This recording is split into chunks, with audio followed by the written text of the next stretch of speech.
Hello guys, we're going to get started here in just a minute. Just going to share this link here.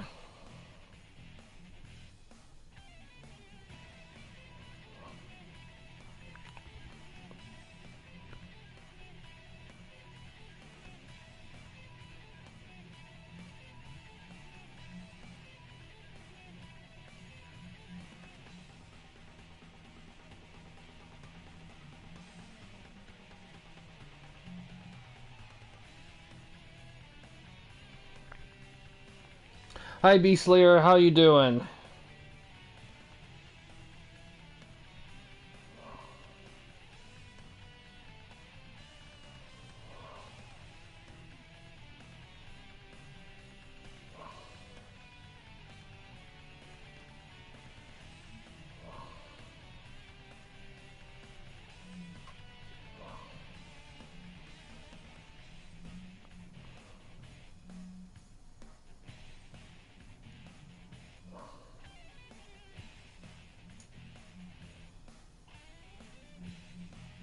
I'm doing good myself.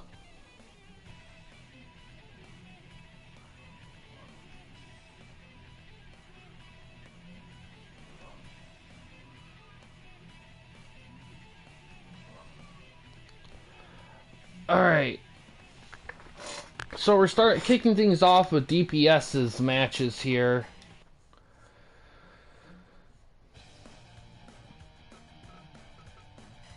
So the special tonight is title matches above 90, and of course this excludes Battle Royal matches, just because of the tendency they could have to get there.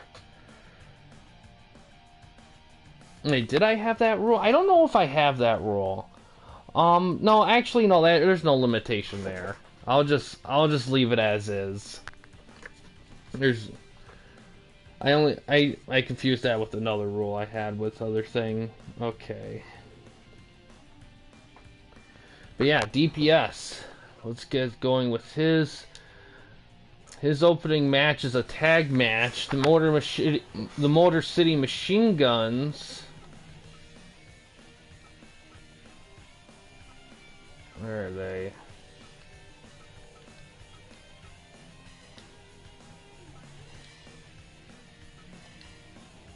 Will be challenged by Omega in a free agent. Hey Star Fox, how you doing? And a free agent.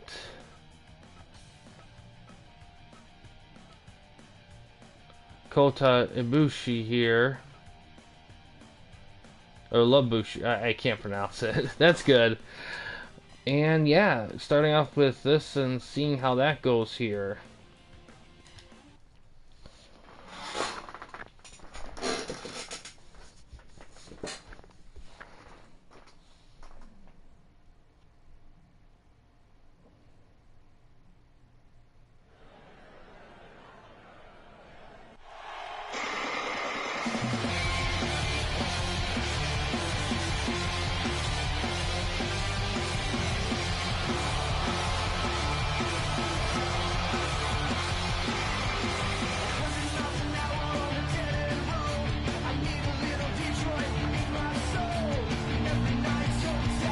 Yes, Gray Man. So TWN, it's pretty much real wrestlers, for the most part. Eli's promotion specifically, he likes to do video game characters. That's the only real, like, crossover between YWA and TWN is the use of fictional creative wrestlers.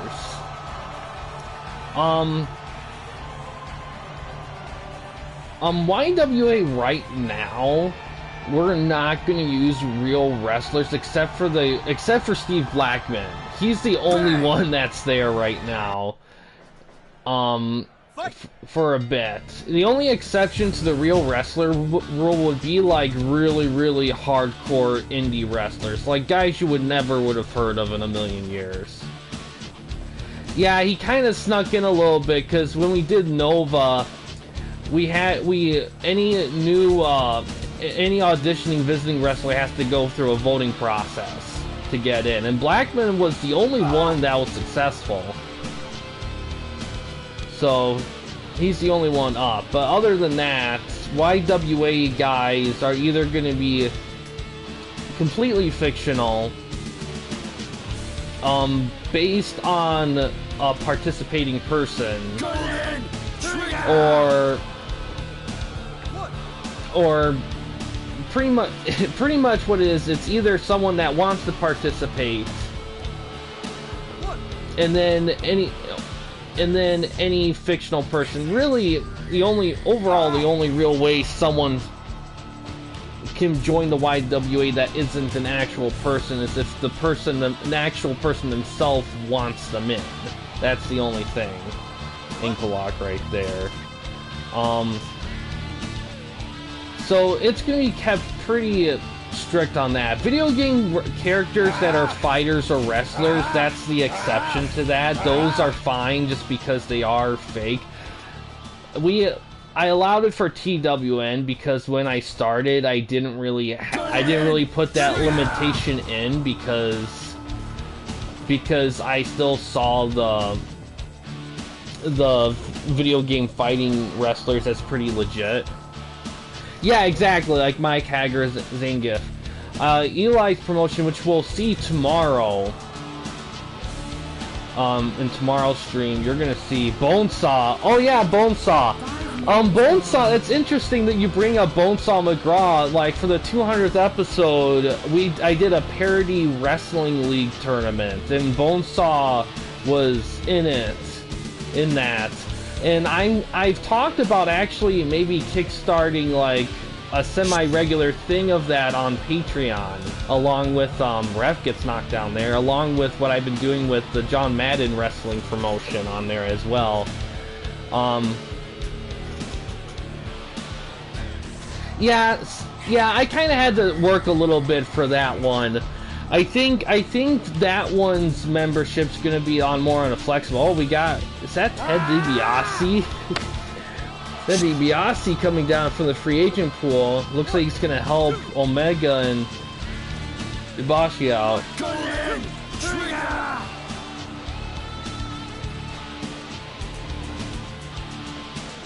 DPS is not gonna be happy seeing Ted DiBiase interfering.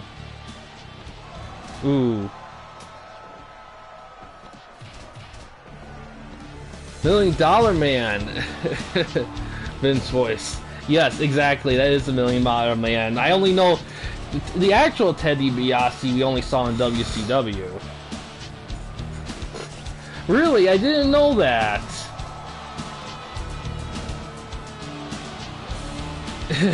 Oh, are you talking about real life? You're talking about in-game? Because in-game, that makes sense. In real life, I never would have heard of it. If that would have been the best coincidence ever if that lined up. In game, okay, I thought so. But yeah, ooh.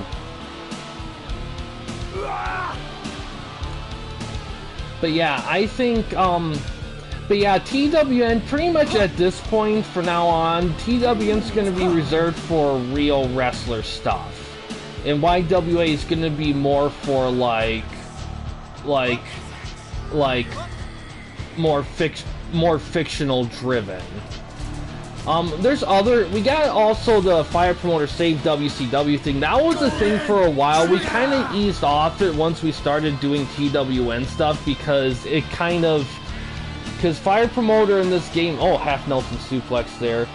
Fire Promoter mode in this game is very fun, but there are odd limitations in it, and I think, when I started doing this, it just really caught up, and I just kind of think this is a way more interactive way, but we still do save WCW from time to time. Ooh, sit-out counter. And that one uses real wrestlers. But yeah, that's kind of what we'll be going for there. Right now for YWA, the next event will that be on September 14th, the Big Bang pay-per-view.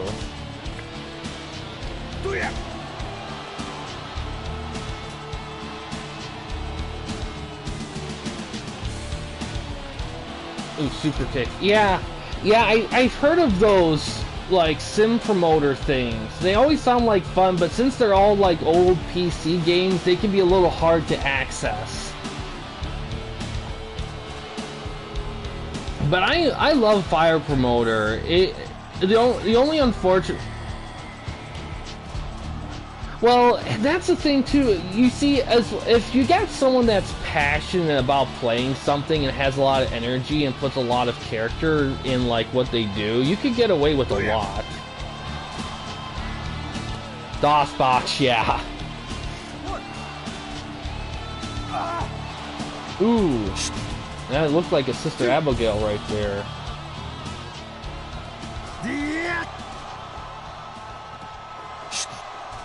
Ooh, his finishing maneuver. No, reverse DDT. But yeah, great, man. I mean, whenever you get a chance, because I know you expressed interest in joining the YWA a while back. You got plenty of. I mean, there's no time limit on joining at all. But if you want your guy to debut at the next pay-per-view, you definitely have plenty of time for stuff. And in fact, actually, now I think about it, Gray Man, and I've done this in the past too, if I could actually create your guy live on live stream, and if whenever you are able to, whenever we have an opening, I can do that and we can create him live. That way you can see all the step-by-step things, so you kind of have an idea of what goes on there.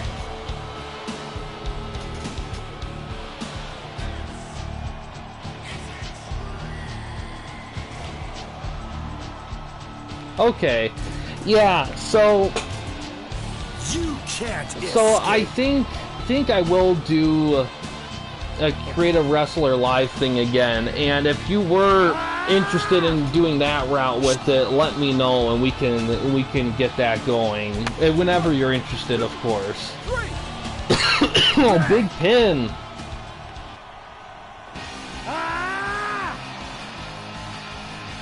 Oh no, it's not work at all. This is like my happy hobby time. This is what I do for fun.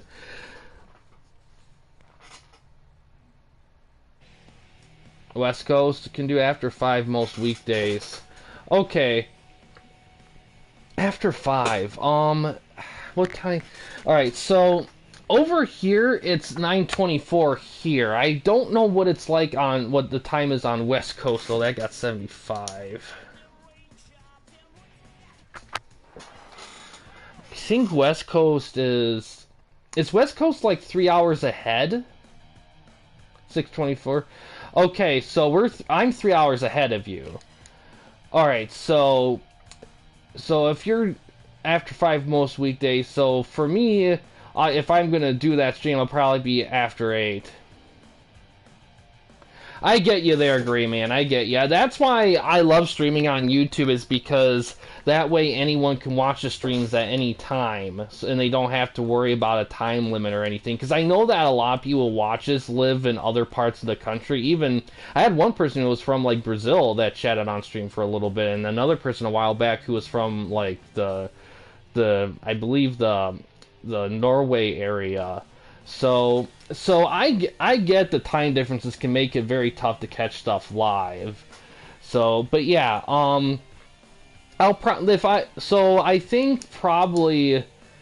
think I could probably do it maybe like Wednesday.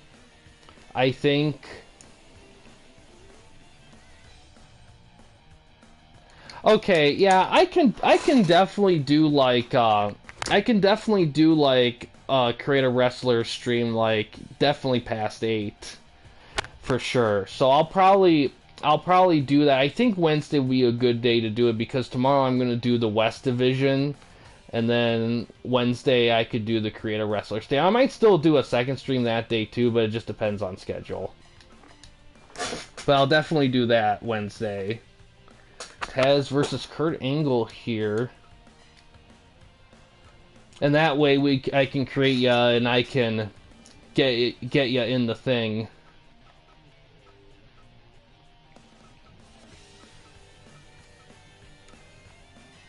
And you can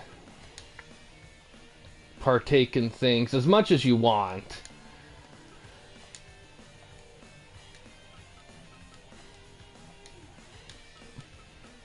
Alright, Taz Kurt Angle. This is for this is a title shot match for the FTOA belt, so the winner of this match gets a shot at the FTOA belt in the future.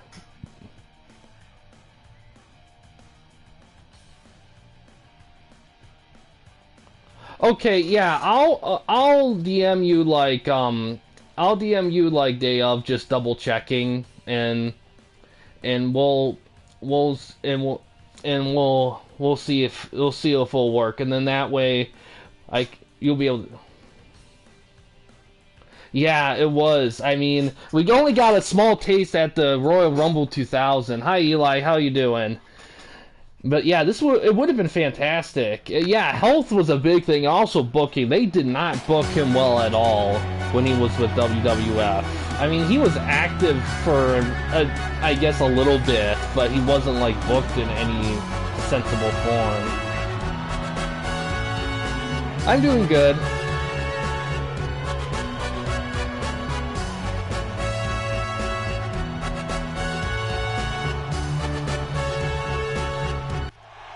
Yeah, a little bit.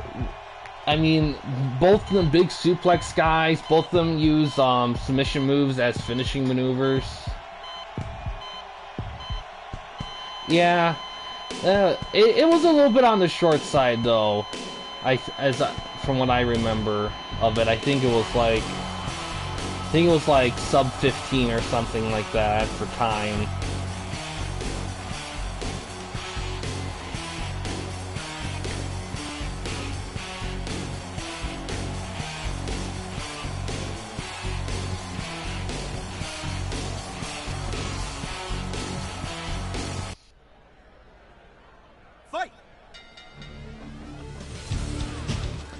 Yeah, like, the audience works the same. Like the way the matches get judged isn't affected by arenas.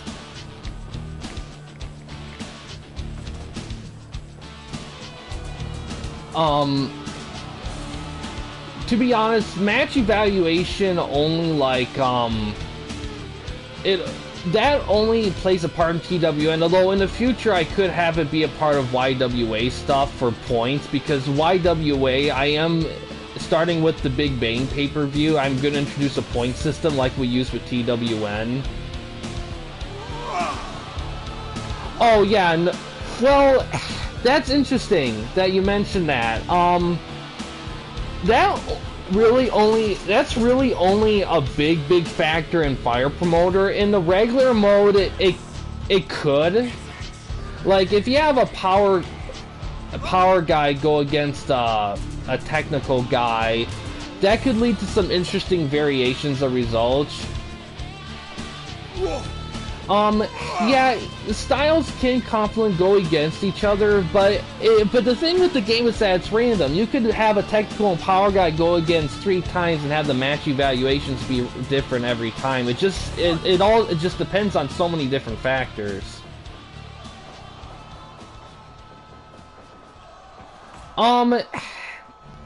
It depends, because there is an MMA match mode in this game. So you could have, if you do an MMA style match in a normal exhibition, I have to say I don't know like how low it'd go. Well, and here's the other thing too. MMA designed wrestlers in this game are designed very differently from wrestlers. So a normal MMA match would, like, oh, the Taz mission. Because I remember I had Dan Severn, and he's MMA style Dan Severn, and he would critical guys within 5 minutes of all the matches. So and the matches wouldn't be highly rated. So yeah, you could make MMA style wrestlers, and they would not do well in a normal wrestling ring. However, you could play like an MMA wrestler and still be a wrestler, because the only way it would, because the biggest factor in the in that thing is the style of critical your wrestler has, because all the style wrestlers I use for this stuff has their critical as finisher, because any other type would be a very specific wrestler, and it could be a little OP.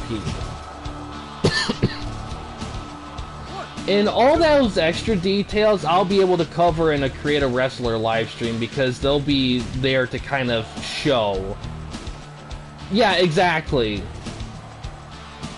So I always have it as finisher. Now, if you want your guy to be like MMA style without actually being an MMA guy, that's actually very simple. I would just fill a lot of move slots with a lot of position switches, like a back switch, low grapple stuff. That would be.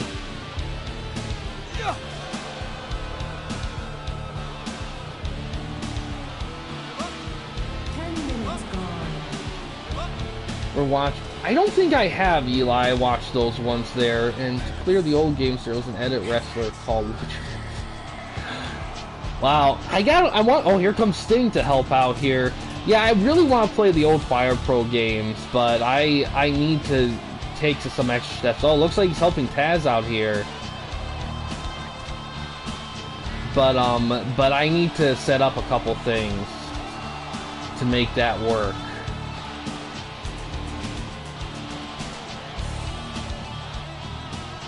Ooh, big German. I'm gonna have to Highway Racing. I would like to check that. I do like racing games. Ooh, big German right there. Just a German suplex fest. Oh, transmission.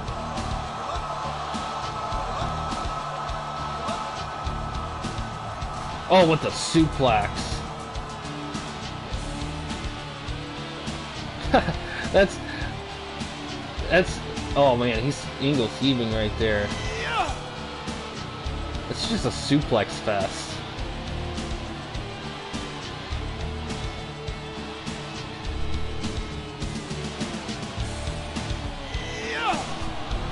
But yeah, great man. If you want your guy to be like MMA style, it is very doable. I mean, this game is super flexible with a lot of those things. So, in a lot of those extra details, it's a lot easier to kind of go through them when you do a Create a Wrestler thing live, because all that information's very accessible through the process. Ooh, Alabama Slam. The car was, that's why it was, yeah, that makes sense. Double axe handle.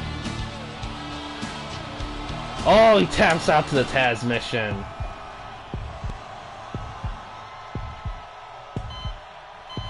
No, it wouldn't. The MMA and the striking won't break the game. It won't be broken. The only way to make your wrestler OP in this game is if you specifically designed him to be OP compared to all the other wrestlers. Like, you would have to give him. You have to use the max amount of points available. You have to like use the jacked up stats options. You would just have to jack up everything. And I don't create the wrestlers like that. All the wrestlers have a specific, when we use a 226 point max, and the points get allocated in very specific ways. So none of these guys in this or YWA are like OP. They're all have a baseline, so no wrestler is too powered over the other, but at the same time it doesn't sacrifice any originalness either.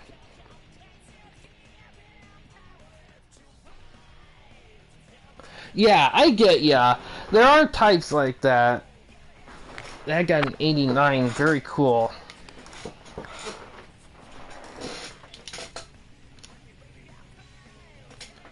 Alright, next match is for the FTOA tag belts, FTR with Cornette and CM Punk and Hart. It was broken? Yeah. That's unfortunate, it being broken. But yeah, but But yeah, you'll be able to see all that stuff when we stream that live. It's one of those things where it's a lot easier to like create stuff when it's in front of you, but like envisioning it can be very tough because there's a lot of stuff that goes into it for creation. Yeah, I get what you're saying with the kick stuff. Um, Yeah, we'll be able to do some a little experimentation and find the right type that suits all the moves and stuff that you want for your wrestler. It's a very doable process. Bret Hart and Punk have the tag belts, and they're being challenged by FTR here for them back.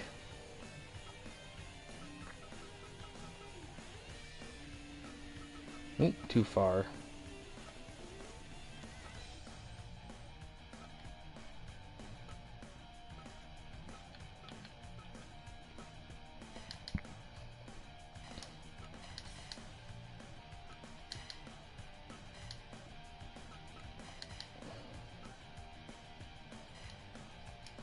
Alright, let's see how this goes here. Yeah, that can get kind of cheap, Eli. That can be pretty cheap from a game like that, you know, like the OP on this. It can, but you do have to... It can. Like, anytime you label a move as a signature, it gives it a bonus, like... stat to like make it happen more often than usual, but not always. Like the top rope grapple stuff, that can be that though in the apron. I will admit it can. How often that happens, it can vary. I know that if you enable your wrestler to run instead of like just walk or whatever, that stuff will happen more often as well. If you do have them as signatures, they will be used a bit more often. Yeah.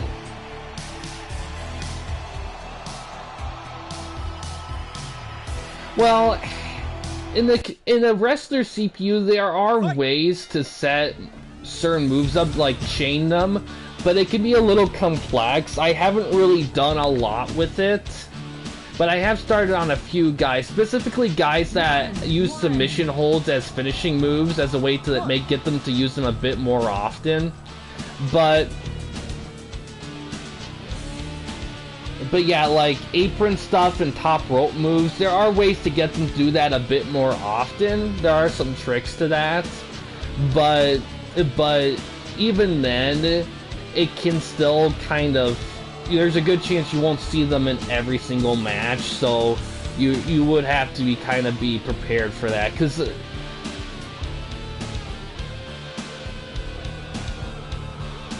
yeah, at some point I do want more control over the logic. That is an end game for it.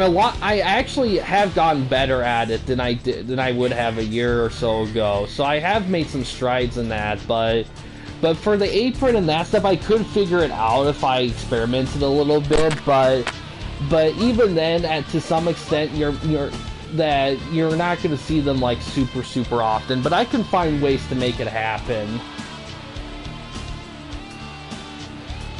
Like for example, like in this game, the corner to center attacks, they don't like the setup for Sweet Chin Music, for example. It can be a little tough to set that up, but I found a guide to make it happen.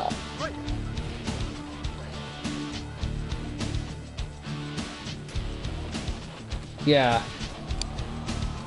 Well, a trick I also found is that if I'm messing around with like default wrestlers, I notice one wrestler that seems to be using specific moves like a lot. Like the AJ Styles edit, like every match he does is springboard phenomenal forearm, and what I could do is I could look at his like default logic and see what the stats are for him doing that move, and then any other wrestler that does a move from that setup, I can just apply the stats to it, and he's more likely to do it. That's how I figured some stuff out. So if you wanted to do a move from that position as a signature, what I would simply do is make the logic happen for it. And I would only do that for wrestlers that have moves or types in their moveset that does. And I don't mind doing that because for only specific wrestlers, only because it fleshes out their moveset on an equal basis compared to wrestlers who already do that on default.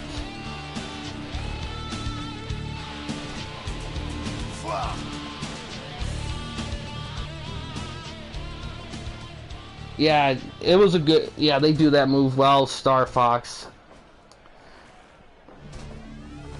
But maybe if they become like a chip. I get, yeah, and here's the thing, we can always touch up your guy as we go, like the guy you create, it's not like final form. So like we create your guy on live stream, and then we do have some matches, and if you want to make changes along the way, we can certainly make changes.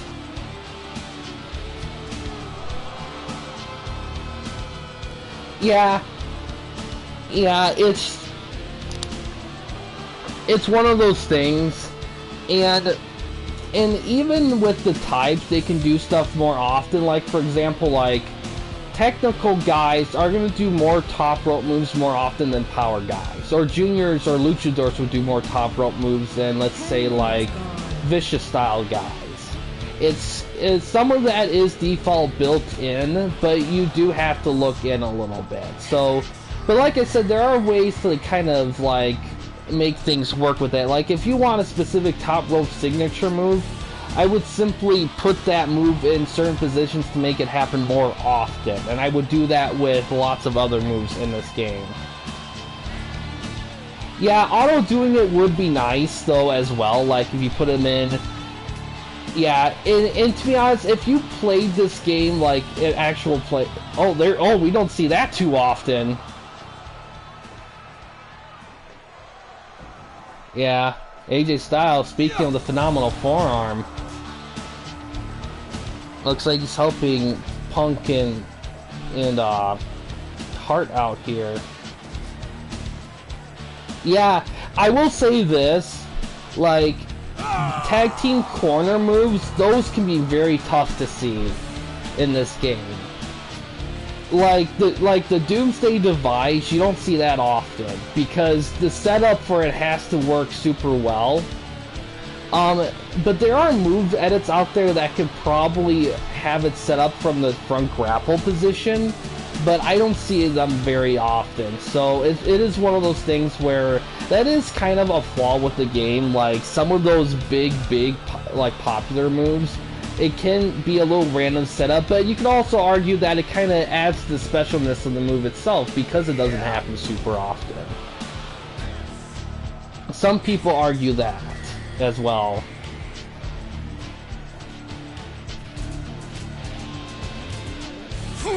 Yeah, and there is ways to set up like the logic where you can make it happen more often, but it can take a minute to set up. Oh, rock bottom.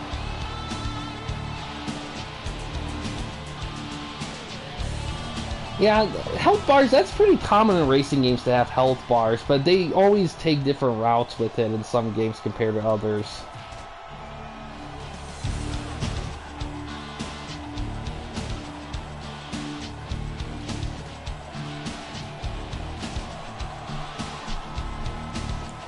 Yeah, it's weird, like, that's the weird thing about this game is that no matter how much I play it, there's always there's always moments where I'm like, wait a sec, is this new? But yeah, there's a lot of that in this game. Ooh, look at this. Bret Hart and Punk win with the sleeper. Oh yeah, fucking Driver, fuck that game. I tried reviewing that game for the channel a while ago. Oh, I only got 67. Wow, not a good one there.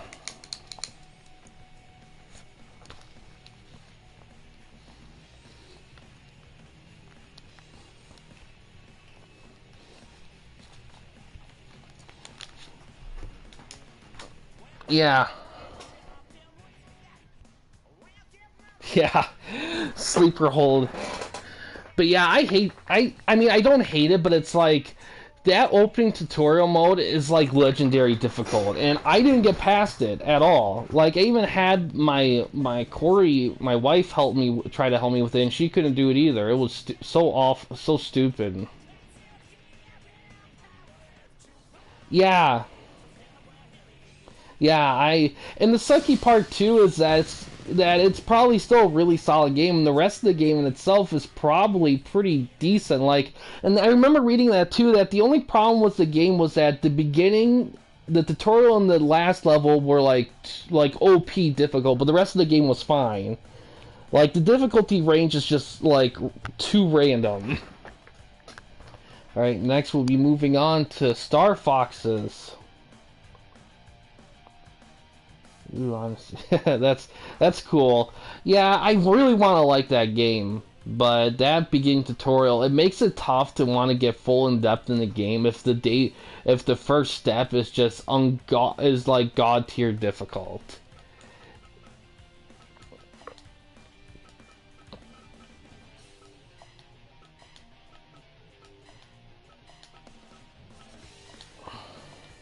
Opening match is a tag match here.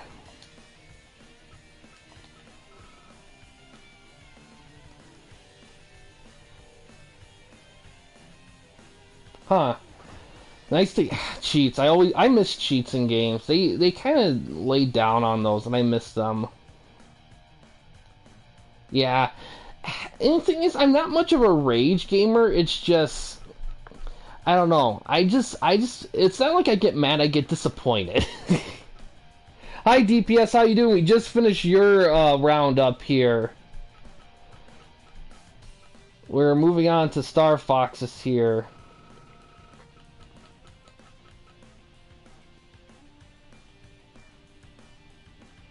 Nice, yeah. Yeah, unfair too, yeah. It's crazy with some of those games, like what you can but yeah, those older games with all the cheats and everything, those are always fun.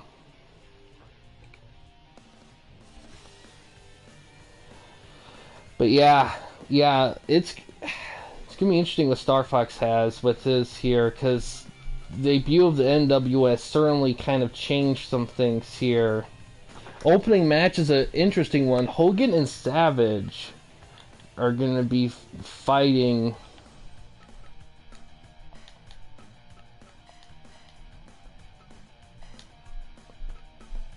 Magnum TA.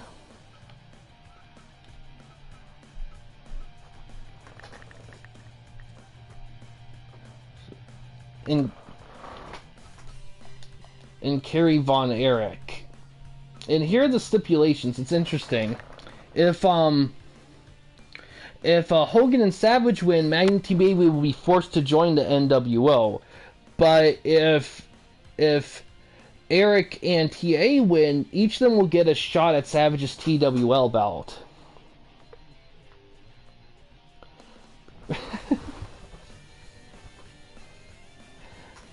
It's interesting you mention a Wipeout Pure on PSP. I actually reviewed that on the channel a while back, and I actually kind of enjoyed it, but I didn't get far in it in the slightest.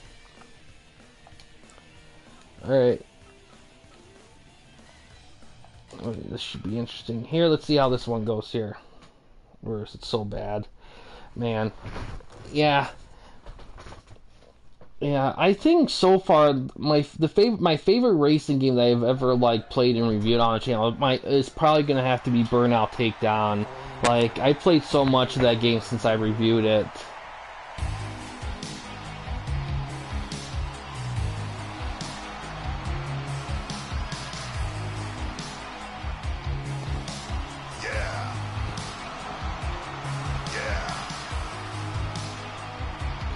Yeah. I haven't played a ton of Wipeout games. I might have to try to get more into them as I get going. I've only done Pure so far. I haven't reviewed any others of the series yet.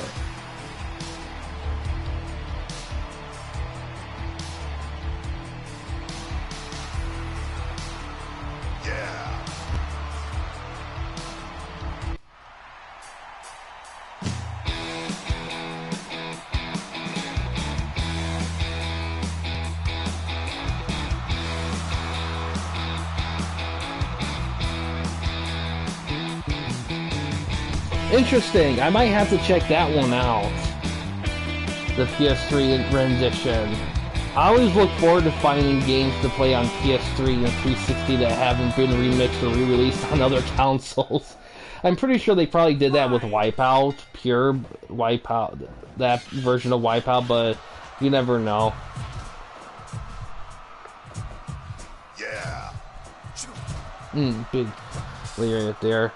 But yeah, this wasn't a Discord, but I don't think it was announced yet. So there was at the IGW headquarters, Andre the Giant was attacked, and an NWO was sprayed on the back, on his back, but the NWO has claimed to have an alibi, so we'll have to dig more into that as we go.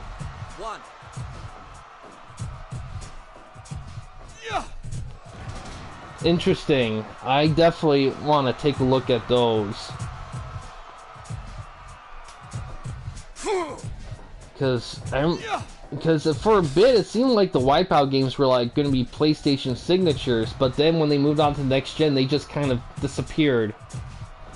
Crazy. Oh, look at that!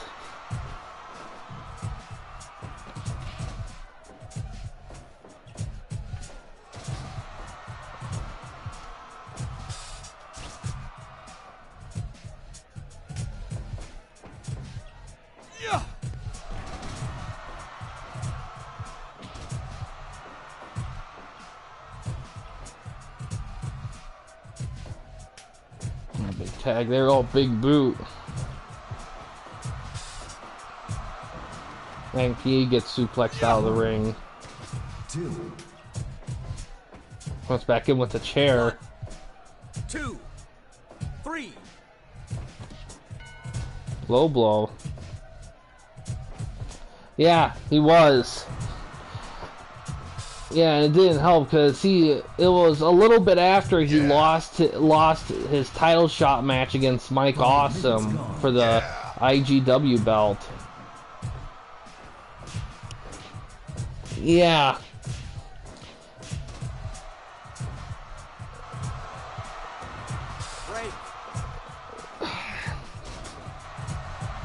Yeah.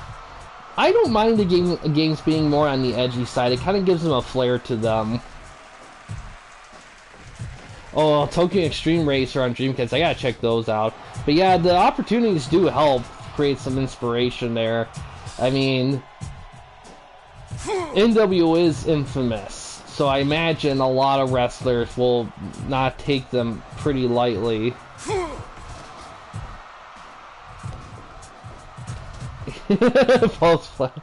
Yeah, we don't know yet though, because NWO could be lying. They say they have an alibi, but they could be lying. I haven't received proof yet, so we'll just have to see.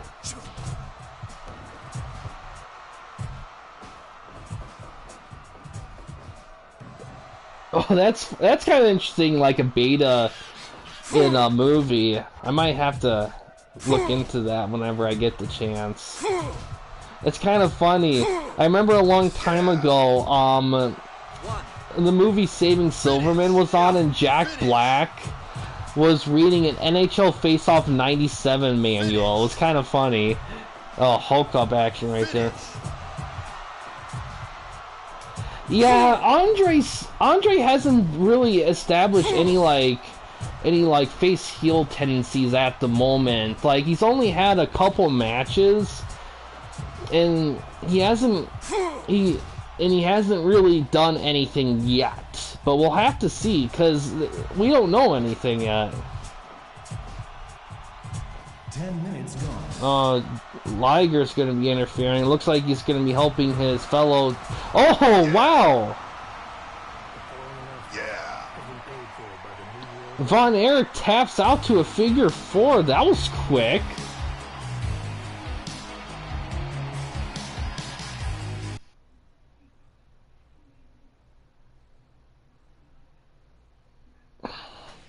That gets a 70. It looks like TA is going to become a member of the NWO.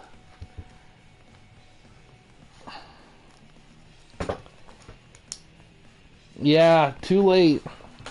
Liger tried to help. Well, it's interesting because even though Von Erich was the one that tabbed, TA has to join despite the fact that he didn't, that he was on the sidelines. So that'll be interesting to see if he plays along or if he tries to fight it. Speaking of Liger, though, no, it's not Liger. It's Luger. Hold on, I gotta double check my handwriting here.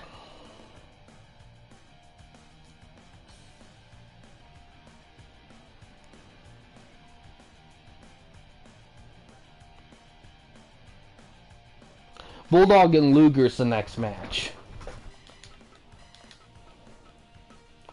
Yeah, it's not often you see a tag match go like at 10 minutes. That is very uncommon. Yeah, I thought a second. I thought, yeah.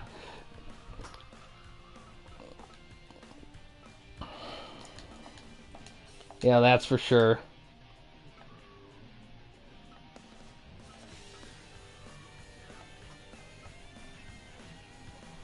I know we also got some TWN pay-per-views coming up soon. I know in the Discord, Beastslayer was getting the works in for his next pay-per-view. In addition to that, sometime in early September as well, definitely after Beastslayer's pay-per-view though, IGW's going to have their first pay-per-view. But it's still in the works. I am for life. Yeah, that's a pretty common thing. Man, I would have been. Man, I don't. Unfortunately, I didn't really catch a lot of that era of wrestling when I was young. I was too little. I probably my earliest memory of wrestling, I think, it was more during Ruthless Aggression era. It was like the earliest. CW Reign. Yep.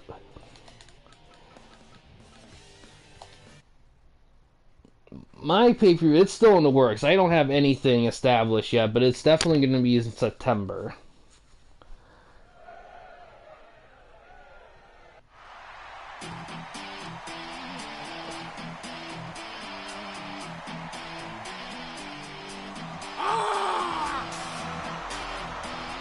Oh yeah, it's funny. During vacation, me and Corey went to a wrestling event, and it was like a Michigan independent promotion, and my wife Corey, she's in YWA too, but she's not like active in it. She just has a character there. Before the event, she was kind of familiar with wrestling, but she wasn't like an active person with it. But after the event, like perfect switch. Now she loves wrestling now. So it's just one of those. It was cool. It was also my first wrestling event, seeing one live. It was pretty cool. Luther, yeah, Luger and Luther. I always wonder how they came up with his name, Lex Luger, because it's so similar to Lex Luthor. Yeah, it is. It is because wrestling has once I started streaming Fire Pro like some years ago, it has quickly consumed my attention for what I do and stuff.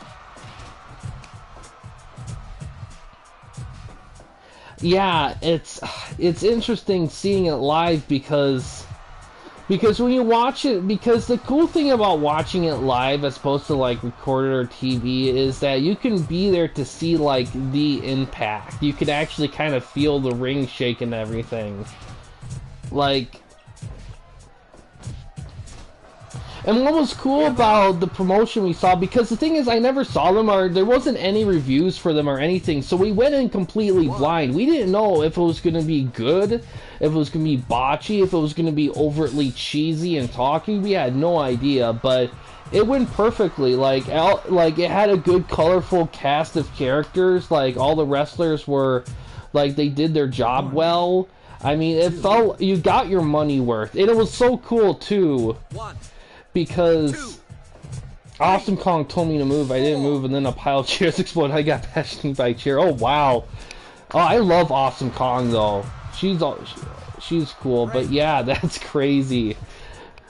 But yeah, for like, but yeah, like, but it was the best setting too, because it was, I posted a picture in the RSG Discord, but it was in a gym with like 3 rows of like chairs on like all 4 sides. They even did a little entrance too. They had music. They even had like Titantron quote unquote videos. They just had like whatchamacallit, like projection on the both sides of like the wall of like Titantron like entrance videos and stuff. It was kind of cool to see that level of ingenuity for like an indie show.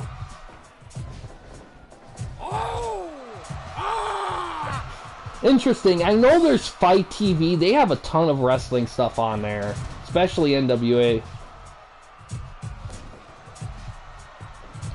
Nice, yeah. Yeah, I don't know. I tried looking up some of the guys we saw on Fire Pro Community download, and there wasn't, and I couldn't find them. So I think I'm gonna have to get a bit creative with that. Ooh, bike stolen. That's not good. Legion of Doom love their bikes. I mean, odds are it's probably NWO, but we don't. Well, it's hard to say. There's a lot of like people trying to like. Legion of Doom's tough. Like, everyone wants to get in their heads. I mean, it could be the Freebirds. They started feuding with the Freebirds. They have a match with them later on. Oh, hooked lariat.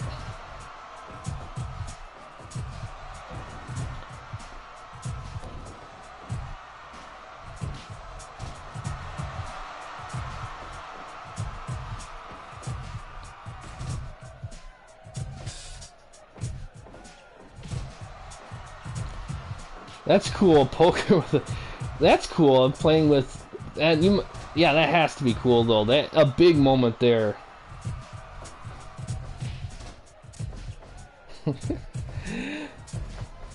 But man, that has to be something like being backstage like that with all those personalities, just playing poker, just hearing them like talk or whatever. That's always fun to like get a chance to do. Like, yeah, but even at my show, they even had like they even sold stuff. I got like some wrestling souvenirs. My wife Corey, she went crazy with some. We even got one of the even had DVDs of some of their past events, and we got one of them.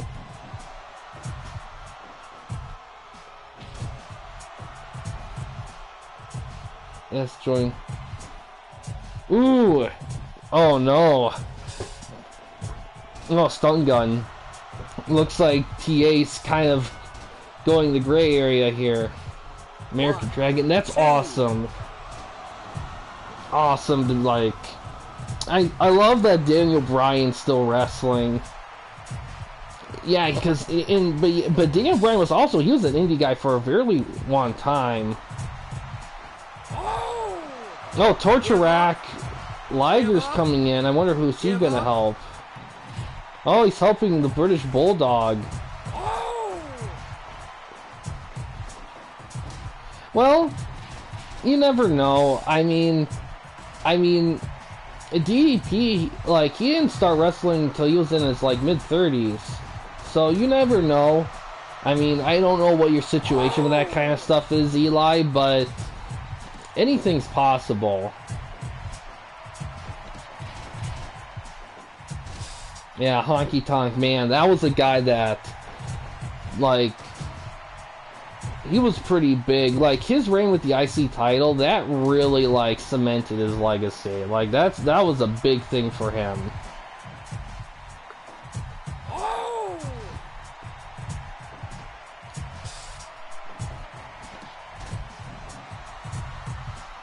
Yeah, like a lot of wrestlers were like excellent athletes. Like Sid Vicious was a big athlete.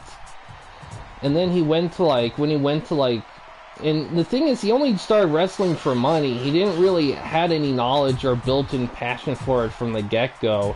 But for a guy that had that, you would never tell with his persona, because his persona was just so had so much chaotic energy. Yeah.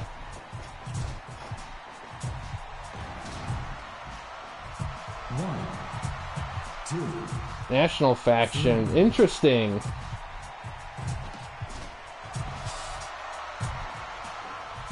He might have. I'm not sure. I know he was actually kind of smart because he knew his worth and value, and he kind of jumped between promotions, but he always had good presence. Like, I know that he had a lot of, like, his promos had a lot of, like, chaoticness that didn't always benefit him, but I think it gave him character. And I'll take that over, like, substandard stuff any day.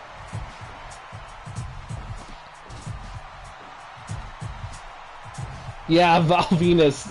Oh, he was so cool. I love Val Venus. He just had, like, the perfect persona for that era of wrestling. Oh, we're getting close to a time limit here.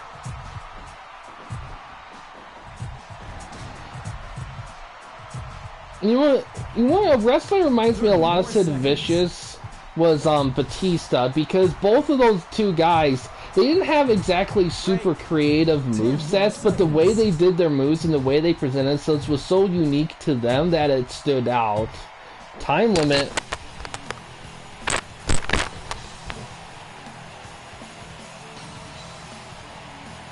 Yeah, but man, he held the belt well. Like, you could take him seriously as a champion because he just was so brutal. You know, and he stood tall too. He didn't bow down to anyone, and I think that's why people liked him for a period, was because he stood on his own 2 feet, and that made. I mean, he was definitely a heel as often he was a face or a tweener, but he just was consistent in how he carried himself, and I think that's what really helped him overall in the long run.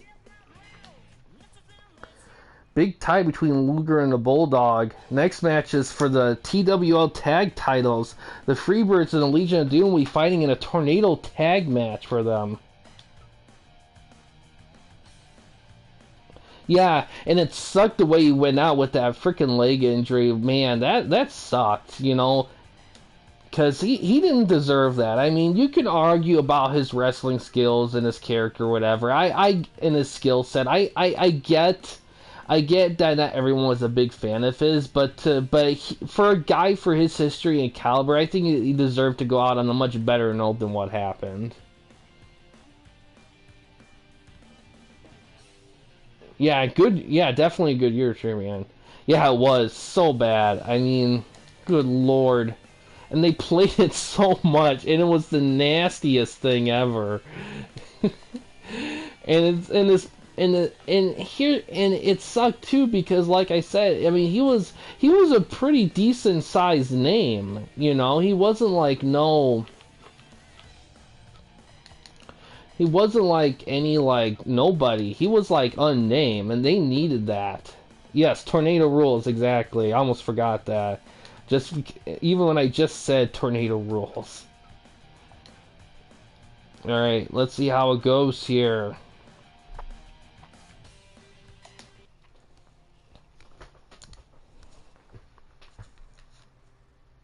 You know what? I also forgot to do the calculations for DPS's promotion. Almost forgot.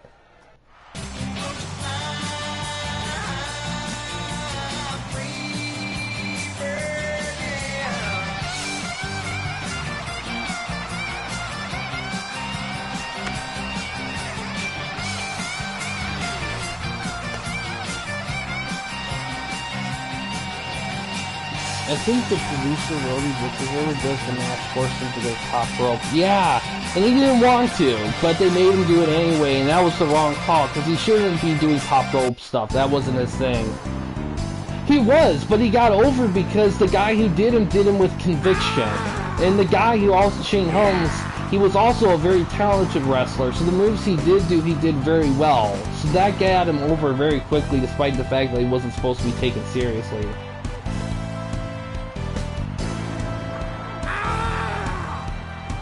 The blockbuster, oh yeah, like that's a great move. And that's another thing too. Freaking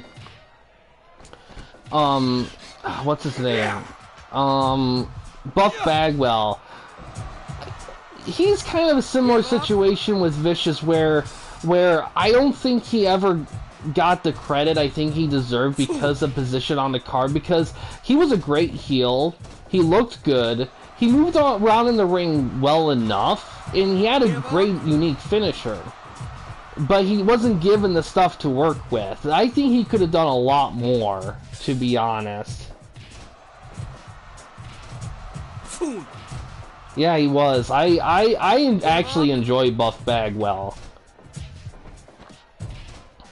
And he definitely needed more of a singles run. He never really quite got that. I know he had some trouble off screen, like with drugs and stuff, I think. I know he had some trouble with that. That could have been a factor, but I don't know for sure. Cheered NWO.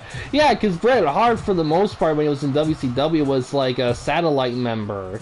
But he never, like, officially joined until he did NWO 2000 for like a hot minute, and then didn't do it anymore. Give up.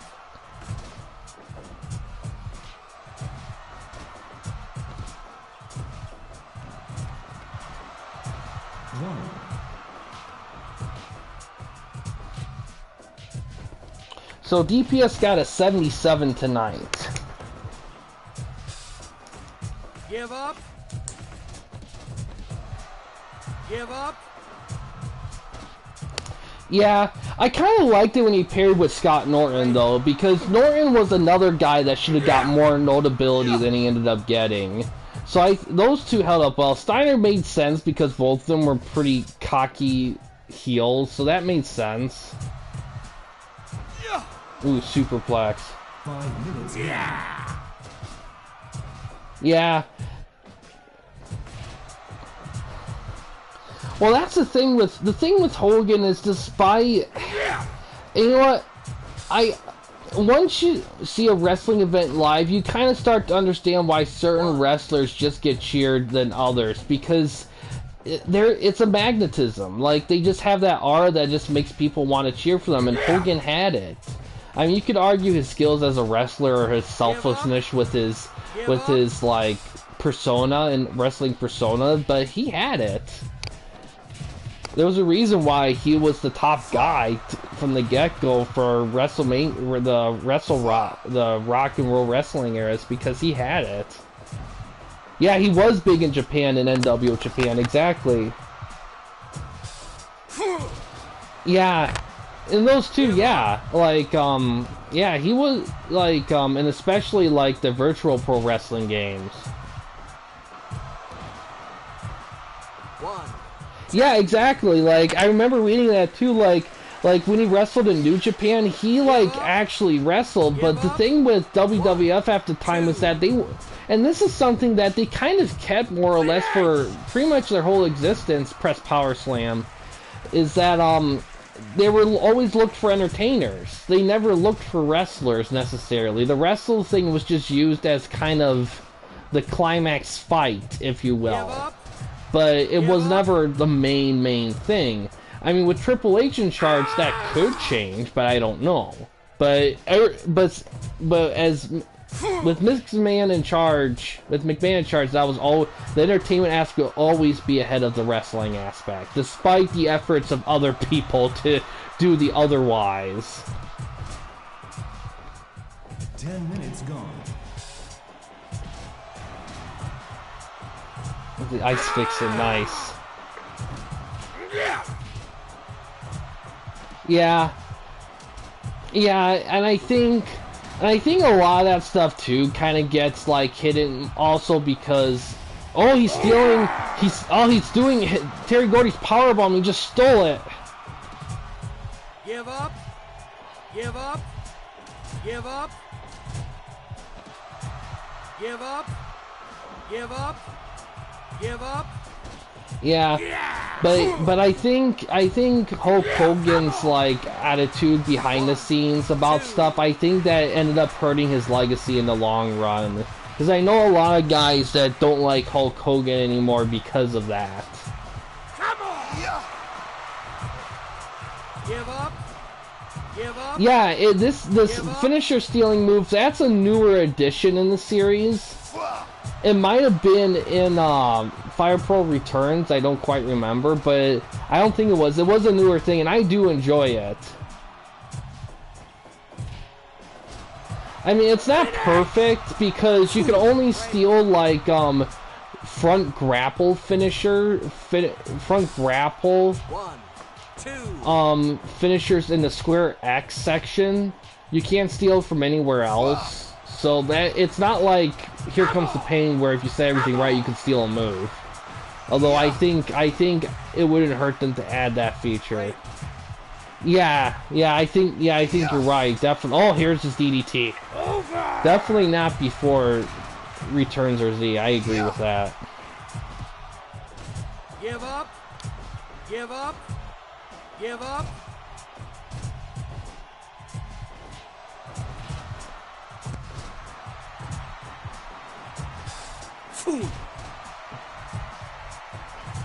Docker.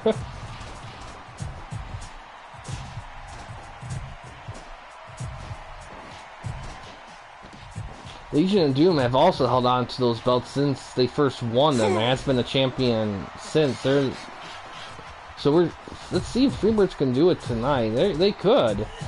The tornado tag rules can help, but yeah.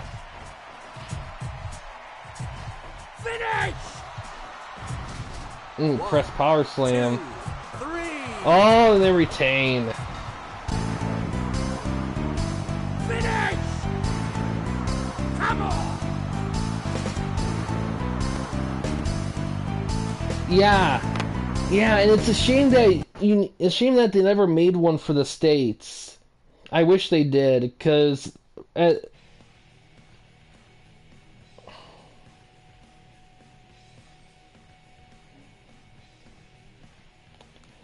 yeah, rough night for a lot of you guys here.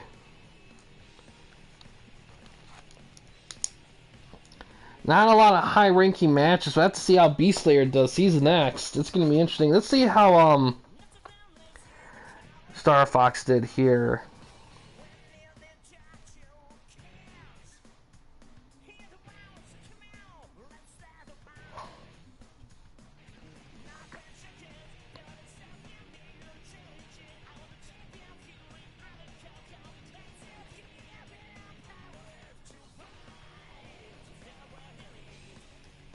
Okay, that got 74. So DPS is in second place right now.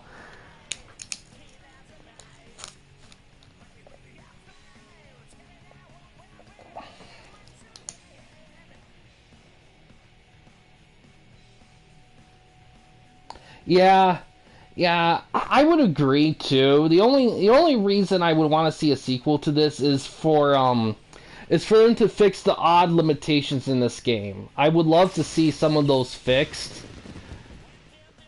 And the sad part is they probably could be fixed with updates, but they stopped doing it. Yeah, definitely. Because it can create more of a fluid chain wrestlingness of it and create more like technical like matches in a more consistent way.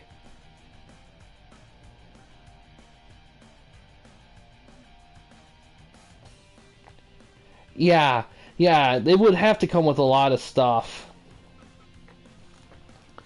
Opening match for them is a tag match here.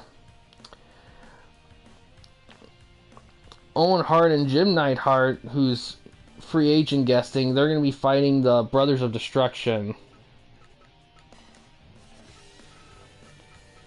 And I know Beastler, I know you specified you want your show music to be based on like the wrestlers fighting. So I will go with that here. Usually we do themes, but it's not a requirement to do the theme. I just have them just to give something in the background that can be a consistent identifier, but it's not a requirement.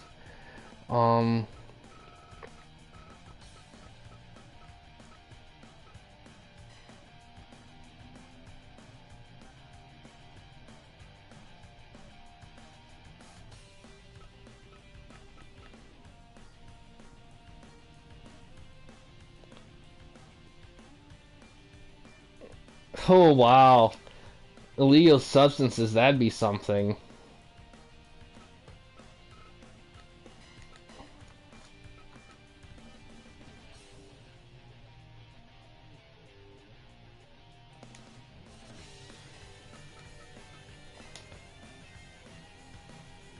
I've heard of it. I never watched it. I heard a lot of mixed things about it. I heard some people like see it as a legit thing. I heard some people say that it was kind of more of a setup kind of thing. I don't know. I mean, it's just one of those things.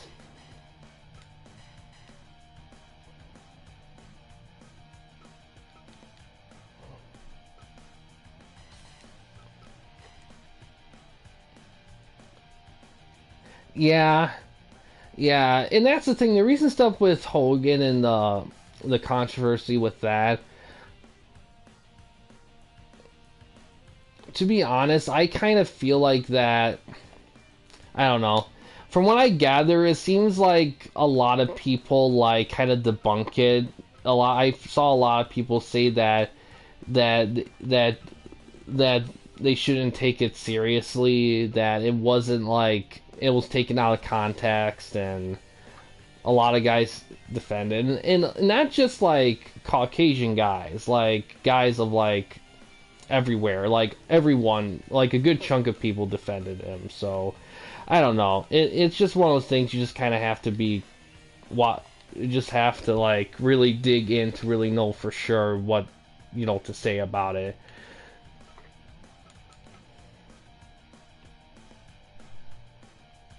Yeah, I mean, yeah. Yeah, he did. I think he did. Like Booker, like they did like defend him and said that, yeah, no, he's still okay.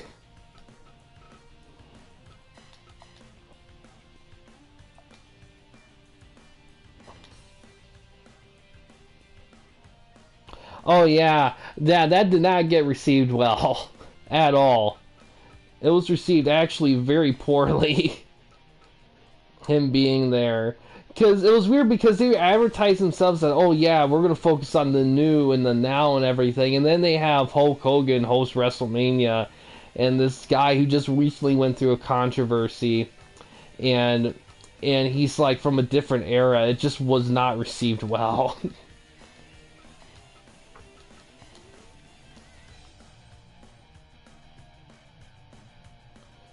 Yeah, he did. Yeah, it was a famous one there. Yeah, there was, but people, it was caught on video under suspicious circumstances. Like there was a good chance he was filmed without his consent, and the nature of him saying that word has been brought up in question. Like they took it out of context, and there was a lot of people who were African American that know Hogan that have defended him. So it's not something that held up a lot of ground as after it was released. I think he might have. I think that was part of a promo or something. I don't think Vince is racist necessarily, but I think he'll literally do anything to make money, even if it involves making himself look like an evil asshole. I think he'd do it to make money and to sell the story. And I kind of respect him for that, because I will say this about Vince McMahon. He's not perfect, and he made a lot of decisions I don't agree with, but I will say this. He will put his whole body and mind on the line to get the show over as good. And I can kind of respect that to a degree. To a certain degree.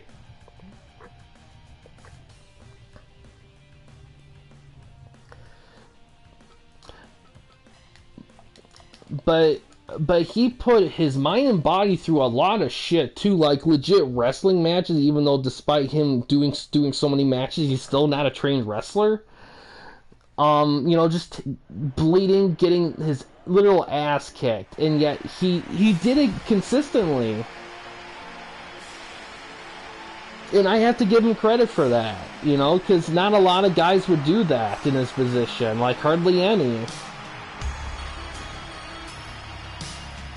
Yeah, I mean, it did get to a point where it was too much. Like, during the Attitude Era, like, leading out of it, it was okay.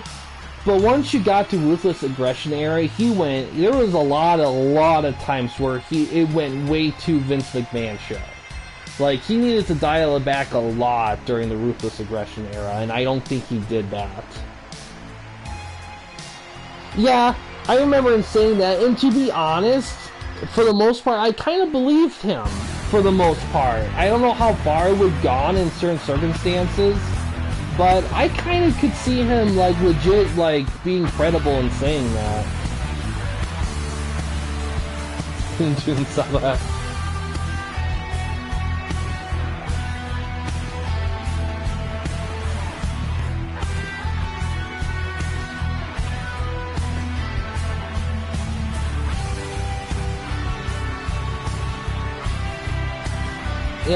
Yeah, they probably did.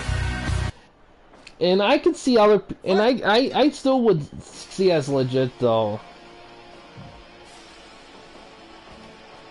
Though, because because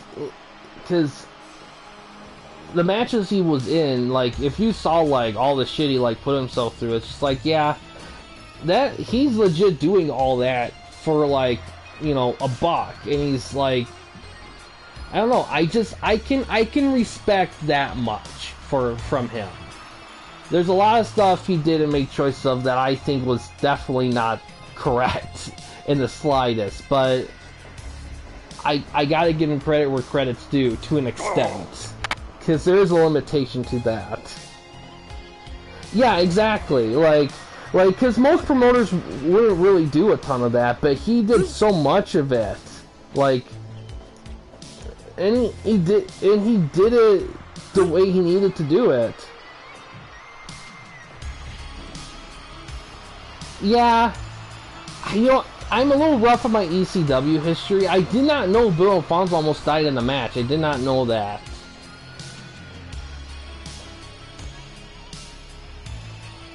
So I am not quite sure the backgrounds of it, but if he did almost die in a match, I'm certainly they would have to... I'm sure there was a lot of talking behind the scenes on working through that. Oh yeah, yeah. I think that's why you don't see a lot of blading anymore, is because it can be a practice that can be tricky to manage, especially nowadays with the way things move so fast. I can imagine that could have been the start to that.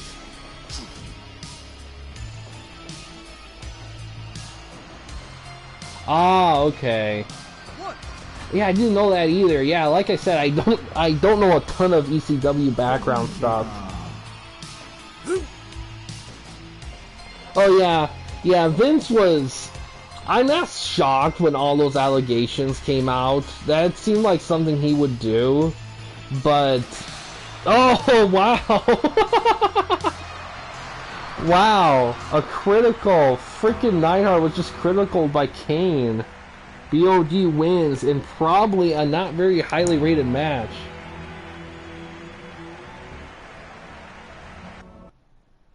Oh, freaking Neidhart.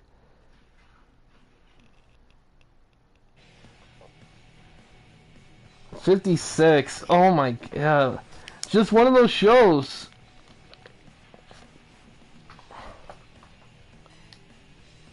Well, DPS might win this night. We got another tag match here. Yeah, like ECW was just like so on fire so much. I didn't see your booking yet. I would say just in case, send me the booking in the DMs, Eli, because I'm not quite sure I caught it on Discord. So I would resend it just in case. I loved that setup and injury. Well, you have 74. He has 77.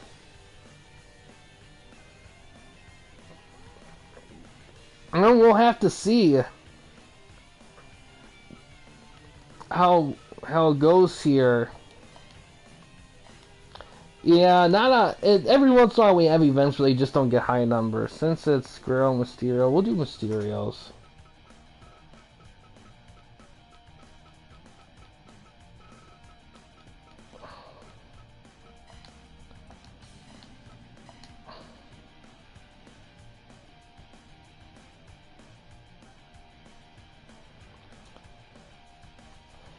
Yeah, yeah, they do for this because the inspiration for this is that I wanted to create I wanted to have a fire promoter mode, but it's multiplayer. That was kind of an inspiration for that, because we were doing Fire Promoter for Save WCW, and I was like, you know, what if this was multiplayer, and I can get other people to play along with this? And then it kind of branched from there. That's kind of what served as the influence for the TWN. TWN's just Territory War Network, because I wanted to use, like, the territory influence from the old school wrestling era, and that's kind of how we have these. So these promotions are kind of like territories, quote-unquote, but not like, but we just call them promotions for the sake of simplicity. Alright, first is the team of the Golden Pharaohs and Guerrero and Mysterio. They're going to be fighting each other here.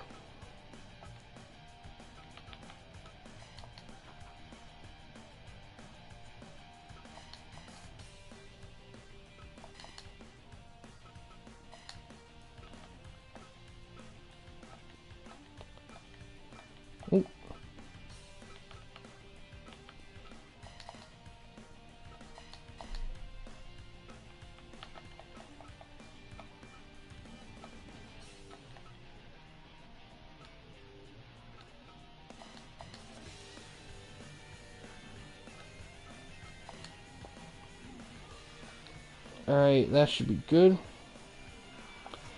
I believe that's a good question. I believe that I'll have to look.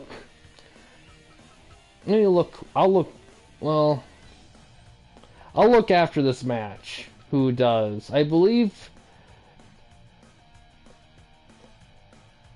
yeah, and also the tone of the skin can make a huge difference in how the models look. That can make a big difference there.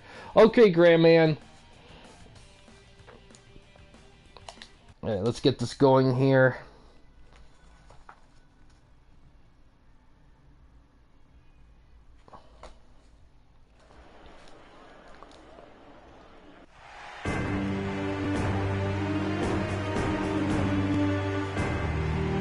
EFED, yeah, EFED is a perfect way to describe what we do with YWA and TWN2. It's a perfect description of it. YWA, though, it's like an EFED, only it's more on a singular level, like your wrestler level. It's more like a role-playing thing. TWN can be role-play-like, but it's more on a much bigger scale.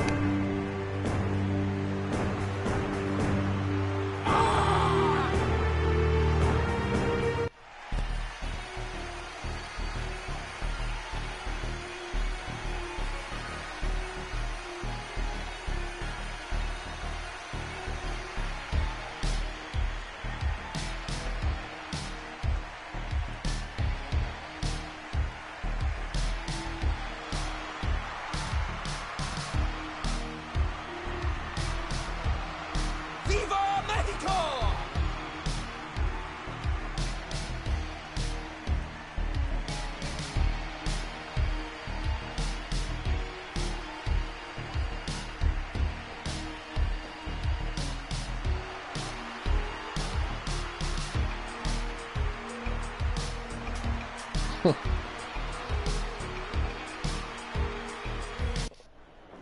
Alright, here we go. Fight! Give up!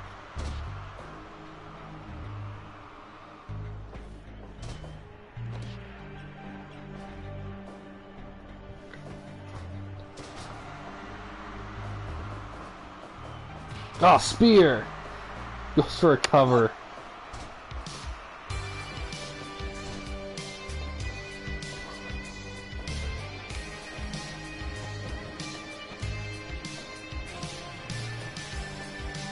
Yeah!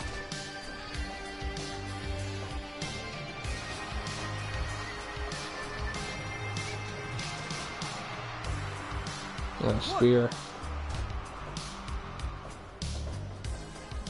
Yeah, it does. Like frickin' Ultimate Warrior model I have in this game, he looks like frickin' jacked as hell.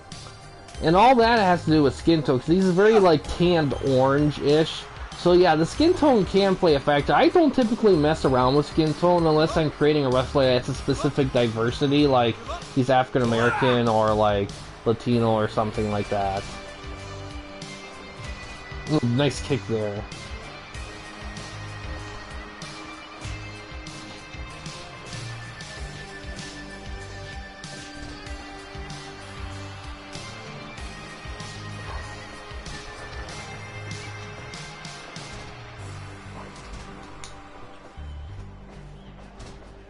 Big snapmare there.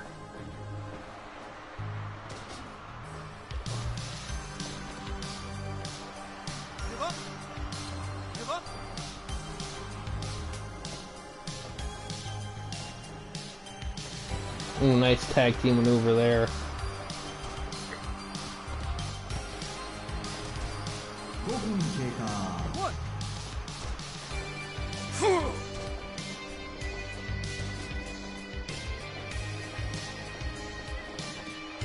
Nice head scissors whip there.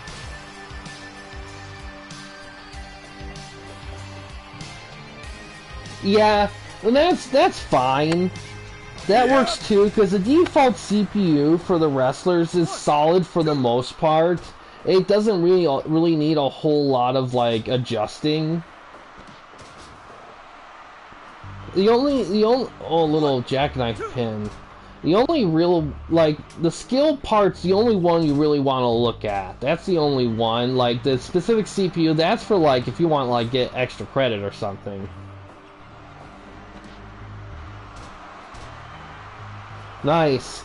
Kind of makes sense, though, because Owen, who's been Eddie Guerrero's tag partner, ooh, nice move there, teamed up with Neidhart in a losing effort. Neidhart was not prepared for that choke slam. Yeah, I get you there. There's only really 3 things for the 226 point system that I changed for the CPU. Amount of interference as a second. All of them get set to 80. Amount of weapons used for the wrestlers, I set them all up to 40.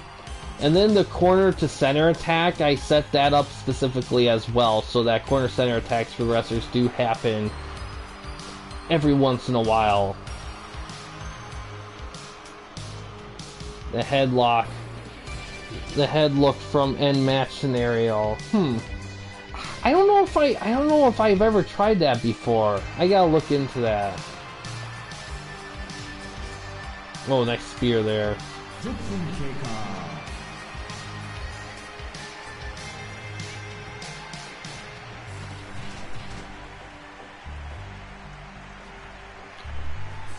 Yep. That might be something I may want because it doesn't make a lot of sense for a match to end in a headlock unless it was like a very, very old school match, like back in the era where headlocks were still seen as like as finishers.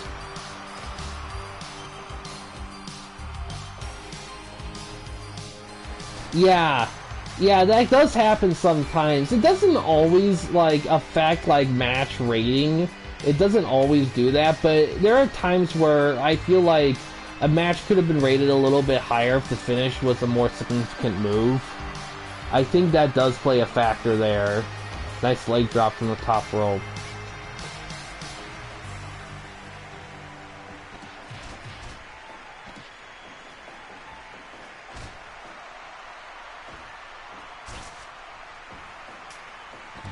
Oh, stern as dust.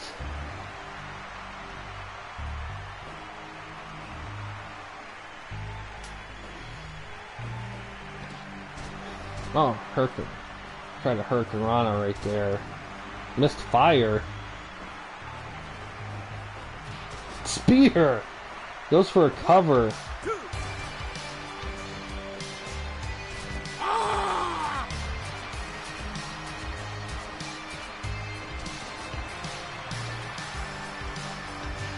Another spear. The jackhammer. Oh, that's Jake Roberts coming down. He's probably going to help out Guerrero and Mysterio here.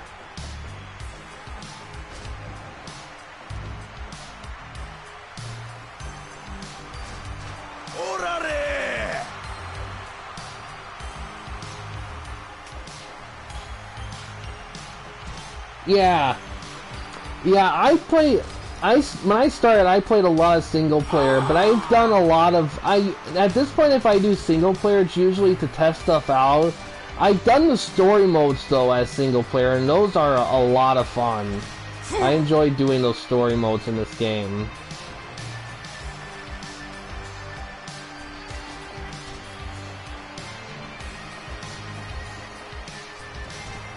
Ooh, nice pin right there. Another jackhammer. Oh wow! Yeah, it's those story modes are multi-branched. I'm still working on Heavyweight. Junior, I think I've completed, but I'm not quite sure. The Beyond story though, I did finish. I got an 85.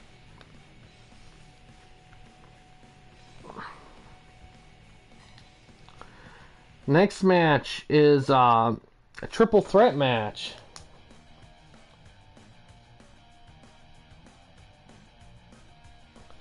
Oh, Z was Japanese only with trans, but had ranks like crazy.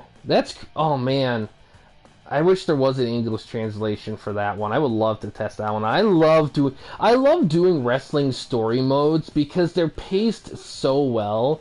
Like they don't take forever to go through a good run, and it's paced well. You get a good pace of gameplay and a good pace of cutscenes. It's just, I just really enjoy doing them. No, it wasn't. They added it back for Returns. It's kind of unfortunate. Returns is such a good game, but it doesn't give you a lot to do as a player. Outside of that kind of promotion mode that only lasts one season. I never played that myself. I might have to test that one day.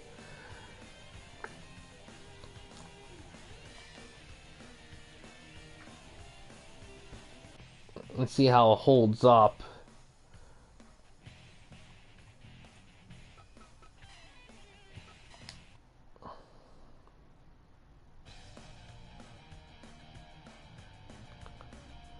Yeah, I think the story mode was released. The story modes were released a bit later after they did the New Japan DLC. The New Japan DLC they did pretty early and pretty quickly because they wanted to give the game a default roster to work with. Yeah, you got the matches, but the thing with this game that I love is everything's open. Like all the belts and stuff, you could do all these matches and all these stuff freehand. And that's what I love about this game. For sure.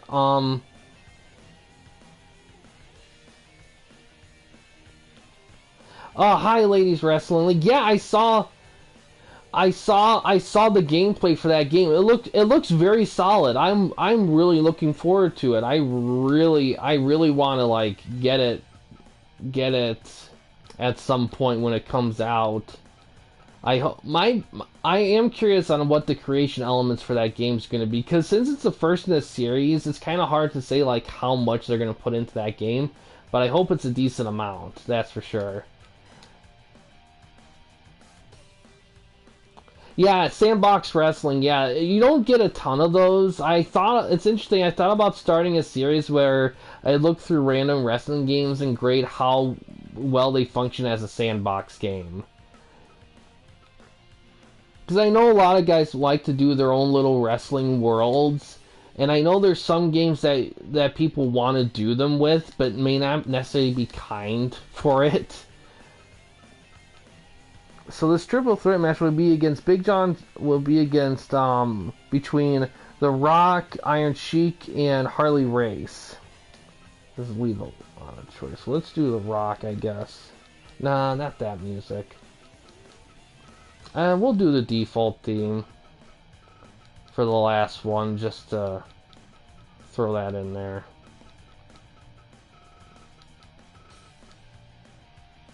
Last man standing.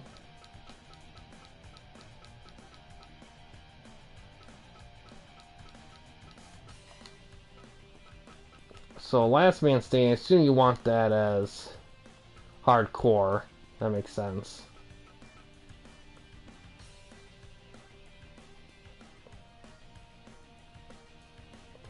Yeah, exactly. I think for me, the big thing for me, like for that game,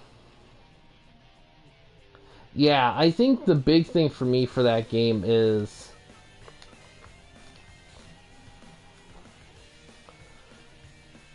is that in terms of creation fairs, definitely create a wrestler. But a big thing too is the stable system, because the 2K the WWE wrestling games for a long time they sucked at a stable system. Like they let you barely do anything with it. So I hope to see them do a good decent amount of stuff with that. I also would have loved to see them with belt stuff. Like the belt stuff to me is a big deal, because that kind of extends like the life of like, because I'm hoping how it's a sandbox as possible, because I know that Omega, who helped design like that game, was a big Fire Pro guy as well. So I'm hoping that we see some Fire Pro elements in this game too.